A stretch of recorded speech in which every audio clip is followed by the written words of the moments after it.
well, she doesn't quite admit to this crime, but she says we're all here for the crimes we committed. So there's that.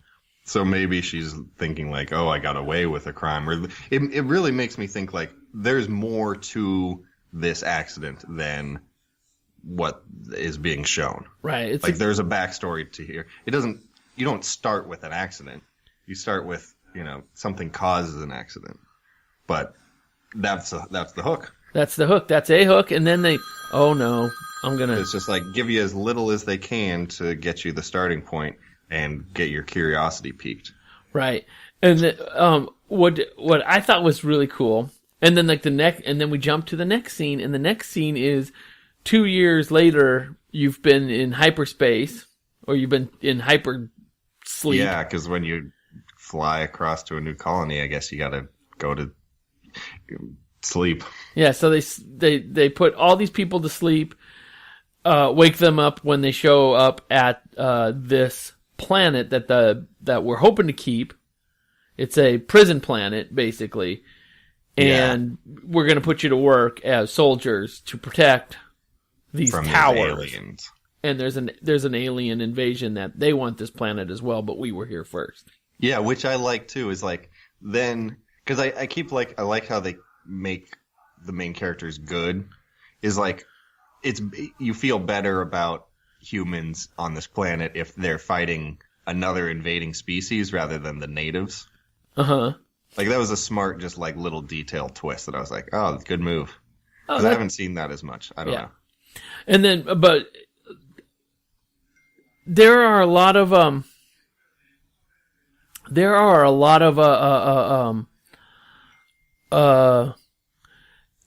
there's a lot of stuff that goes on in this first couple pages. The introduction to the prison, the introduction to the work, the introduction to other characters, and some of these other characters are alien.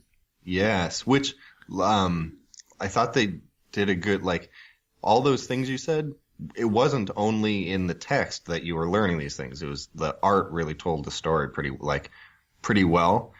Just having an alien character in the background who's like in the same clothes as the prisoners. You're like, oh, okay, like that's the level of sci-fi we're at.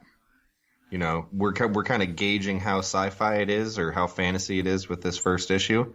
And okay, there's aliens, and okay, they seem to coexist, and nobody seems to, bat an eye.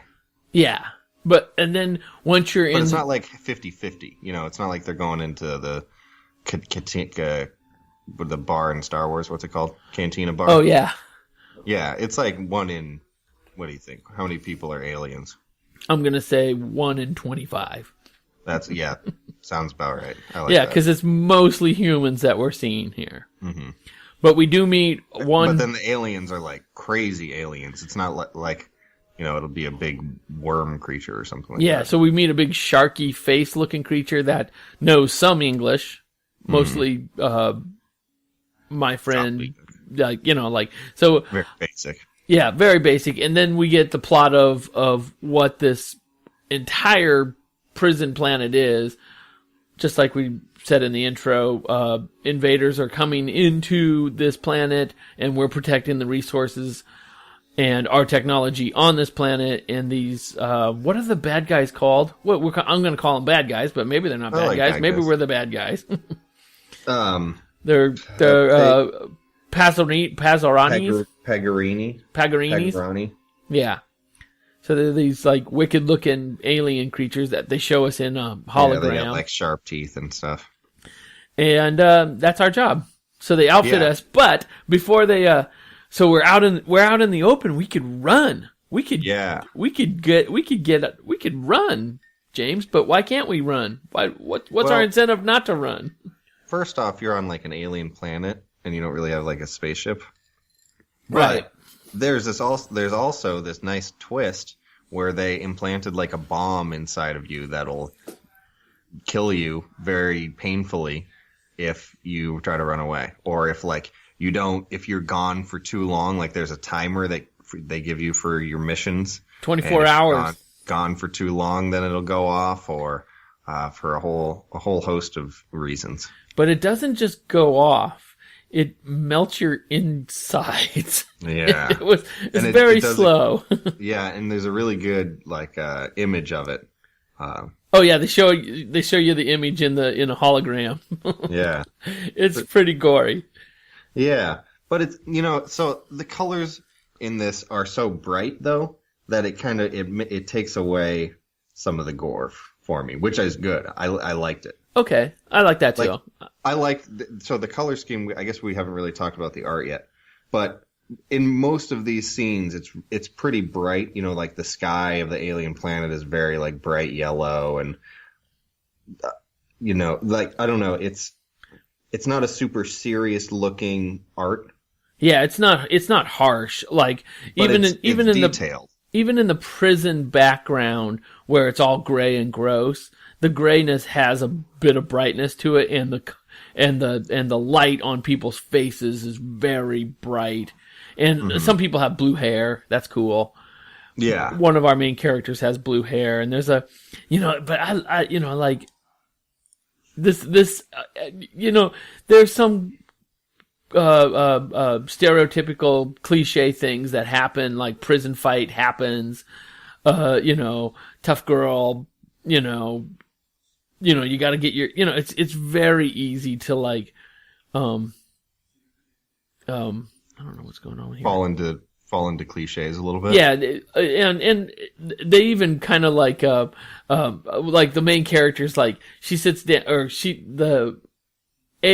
a new character sits down with the main character and she says, you got to do this and you got to do that. Haven't you seen all the prison movies? So they're kind of they got their tongue in their cheek. Yeah, but it's funny to me too that that is how people learn. People in prison learn those things from prison movies too.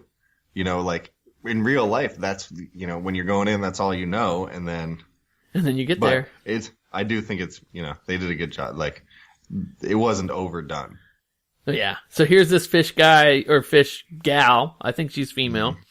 Yeah, I think they're all. I think all of the prisoners are female. Yeah. In this room, it looks female. Well, actually, maybe not all of them. The main ones we talked to are though. Yeah. Yeah. And so this prison fight gets broken up, but of course our main character goes into the hole. It's not her fault. Classic. Into the hole. She doesn't have a tennis ball. And baseball. And then we get some of her backstory. Her father was a political bigwig, and she's like the prince's daughter or something, Yeah, so and he could have pulled some strings, but she didn't want it to happen for some reason, which I thought was a great hook. Yeah. It's okay, what's her motivation for being here? Does she want to be on this planet for some reason? Or, does she want to be a prisoner? Or what's the whole story with her dad? Because I know that's got to set up a huge tangent. Right. I mean, eventually, something's going to happen.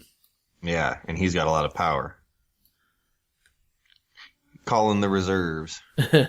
So, I really liked the red in this, in the scene where she's in the hole. Let's talk about the art for a second, because remember when we read Knights of Vengeance? Mm-hmm. Eduardo Rizzo. Rizzo. I see Eduardo Rizzo in this art, all over the place. I can totally see that. Yeah, very very comparable. Yeah. So I was like level of detail and tone, I guess. Yeah. But yeah, was there a colorist on this? And there's a shade to it. A colorist on board here? Yeah. Is it an artist and a colorist, or is it just an artist? Let me get to the infos. Well, just showing artists but I bet you if we go back to the first cover, there's gonna be some. I'll go back because the color is significant enough in here that it makes me think that maybe there is a colorist. Because I really I don't know. I've said it many times. I love when they pay attention to that, because it sets a setting so well when you can turn a page and all of a sudden everything's in red and you're like, okay, I'm in this place, I'm in that place, or I don't know, and it makes it look pretty. They did the color was great on this, top notch coloring. Yeah, I can't get to the page. My machine's being slow. So James, keep going. I guess I could do. What happens next? Yeah. So, I was talking. What, did you have any more on the art, I guess? Just that it's really nice to look at, and the colorist is doing some really good work here. I'll eventually get to the... Michael Garland might be the colorist. Oh, okay. You found it. Yeah, there's 3 names on the cover. I guess maybe I thought that was the cover artist, but that's someone else. I can't seem to get... Okay. So then we find out about this bomb inside that'll kill you if you run away or you don't come back in time. And they're out there on this mission and they get stranded. Right. So there's during her interrogation, it's very action. Oh, it's very action. We do like up until this point, I guess there hasn't really been much action, but the weird monster guy who got in the fight in the prison, I guess that's a little action. Yeah. A couple panels. But he or she, alien, goes crazy and just like starts yelling die and like shooting the giant gun in every direction. And yeah. So they did get sent out on this mission. There was an attack on one of these towers from these alien invaders. And I like this. This is very cinematic and very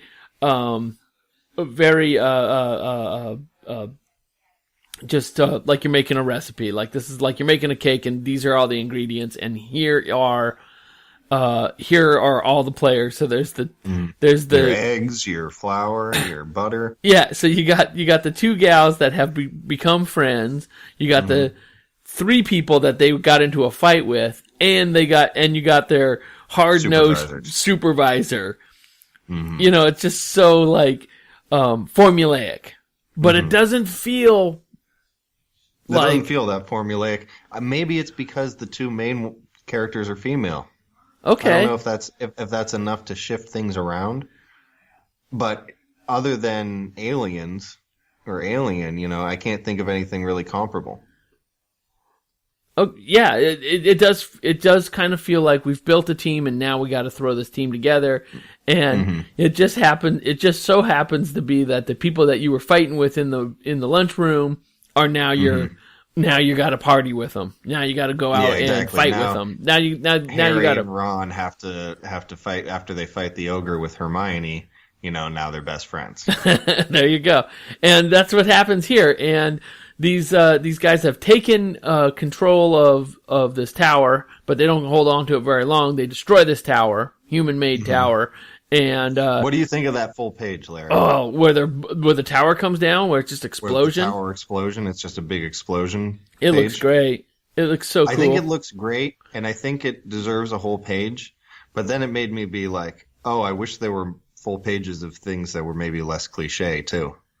Yeah, you can see like people like vaporizing. Like, every kid has drawn like the full explosion page, you know. And it's well done, and it's like of its style and has great color. But then I'm like, there's a lot of potential here. Yeah. And then the art almost changes in that bottom panel when you come back the next page. Look at that bottom panel. Look at the detail in there. Oh yeah, it's totally different.